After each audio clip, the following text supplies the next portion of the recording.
A former Senate staffer working for Joe Biden in 1993, Tara Reade, claims that she was sexually assaulted by him back in 1993. And here to break down her accusations and what the Biden campaign is saying about them, please welcome ABC News Chief Congressional Correspondent Mary Bruce. Good morning, Mary. Good morning, Whoopi.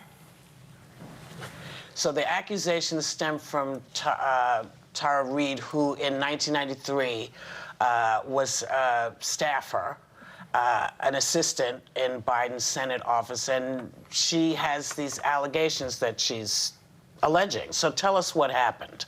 Yeah, so Tara Reade at the time was a 29-year-old young aide in then-Senator Joe Biden's office. It was 1993, and she tells us that one day she was told to find the senator and give him his gym bag. She tells us that she caught up with him in what she describes as a semi-private corridor in one of the Senate office buildings. And she says before she knew it, she was essentially pinned up against a wall, that she remembers how cold the wall was behind her. And she says that the senator, that Joe Biden was trying to kiss her, that he has his hands on her, that his hands were going underneath her blouse and up her skirt. She says that his fingers went inside of her, and she says that she pulled away. And she tells us that the senator seemed angry with her. She, according to Tara Reade, says that Joe Biden said to her, "Come on, man, I thought you liked me."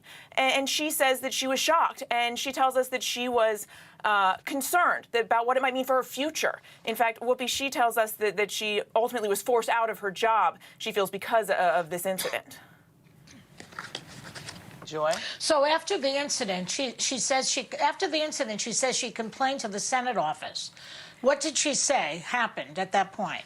Yeah, Tara Reade does tell us that she did try to report this. She says that she went to the Senate personnel office and complained that she was being made to feel uncomfortable. That's how she describes it. She did not at the time report anything about an alleged assault, and Tara Reade has no record of this complaint. And we've also tried to find this complaint and haven't been able to find it. But she does say that she voiced her concerns within the office, that some of Biden's behavior made her feel uncomfortable. But again, she didn't go as far as to allege assault at that time. Mary, there have been reports of her brother changing his story a few times. He allegedly was told of inappropriate touching in 1993, and then this spring was told of the sexual allegations. This is all allegedly, but what can you tell us about that? Yeah, Megan, so like any story, we have been going around trying to talk to people to try and corroborate Tara Reade's story here. And one of the people that we have talked with is her brother, Colin Moulton. And he told us that, at the time in 1993, he does remember his sister telling him that she felt that she was being harassed at work. But he said he didn't know any of these details of this alleged assault until recently. But then, interestingly, after our interview, he texted us to clarify. And he said that he did remember that at the time that Reade had told him that Biden had been more or less, had cornered her more or less, and that he had tried to put his hands, up underneath her clothing. So, what's interesting is that when we initially talked to him, he seemed to suggest that, they weren't particularly close in 1993. They were both young adults out, trying to make their way. But then he has clarified his recollection. Now, certainly it does happen. Everyone's memory gets jogged in different ways. But, it is notable that he does seem to have had this memory return. Now, this isn't the first time that Ms. Reade has gone public, but her claims have evolved. How so? Yeah, well, Sonny, you'll remember that, last year, Joe Biden came under a lot of fire. He was being accused by a lot of women who said that Biden made them feel uncomfortable, that there was some inappropriate touching, hugs or shoulder rubs, that Joe Biden was handsy at times. And Tara Reade was one of the women who spoke up then. She said that Joe Biden had touched her on her shoulders and on her neck in a way that made her feel, quote, uncomfortable. But again, last year when she spoke up, she didn't mention anything about an alleged assault. She didn't mention anything close to the story that she is now sharing. And I think, there are some questions about why now, right? Why now would she be speaking out? And she told us that last year when she did come forward, along with many other women, to discuss Biden's behavior that had made them feel uncomfortable, that she got some blowback online and in the media, and that sort of put her aback a little bit. She also describes herself as a, quote, hardcore Democrat, and says that she has thought about sort of the implications of coming out with this story. But I think there are a lot of questions, of course, about why now, as Joe Biden's campaign is ramping up, is she deciding to come forward in this manner now? Now, the Biden campaign has put out a statement saying that they firmly believe that women have a right to be heard and heard respectfully. Such claims should also be diligently reviewed by an independent press. What is clear about this claim, it is untrue. This absolutely did not happen. Yet Joe Biden's team, his campaign, has come out there flatly, denying that this ever happened. What is interesting now is that while we've heard from Biden's campaign, we haven't actually heard from Joe Biden himself.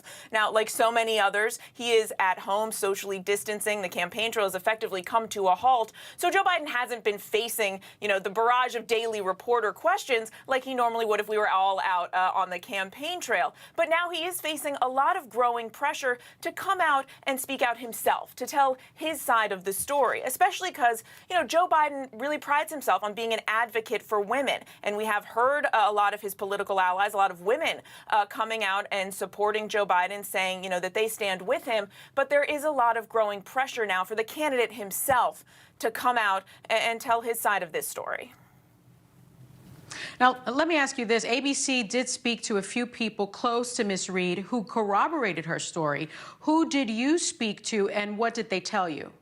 Yeah, so in addition to her brother, Tara Reade says she also told her mother at the time. Her mother has since passed away, but she also, connected us with a friend of hers at the time who she said she told this story to, and then that friend, who did not want to be named, tells us that she does recall Ms. Reade telling her that there had been some unwanted touching at the time, and suggesting that Biden had touched her in a way that that was inappropriate. And then recently we've also talked with a former neighbor of Tara Reade's who recalls that she also was told of this alleged assault, but several years after the fact. So we have been following all these leads, trying, of course, to back up and to get anyone who can confirm Tara Reade's story. But of course, this happened back in 1993. There is very little paper record of it. And so we have been going through and trying to talk to as many people as we can who she may have contacted at the time.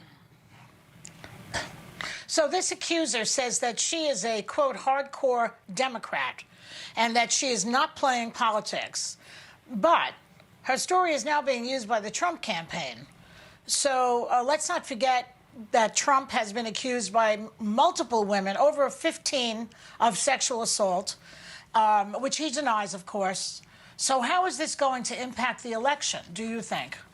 Yeah, well, Tara Reade says she doesn't want to be used as a political football here, but that is exactly what is happening in many ways. Look, her story is being heavily promoted and pushed out on social media by the Trump campaign, by the president's own son, Donald Trump Jr., and some of the president's closest allies.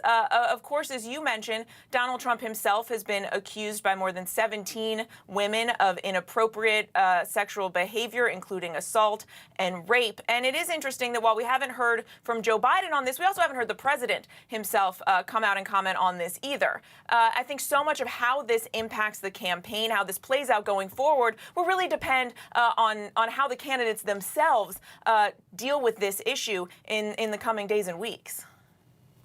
Well, Mary, even as all of this is going on, Biden this morning has set up a committee to pick his vice president. What can you tell us about this meeting this morning?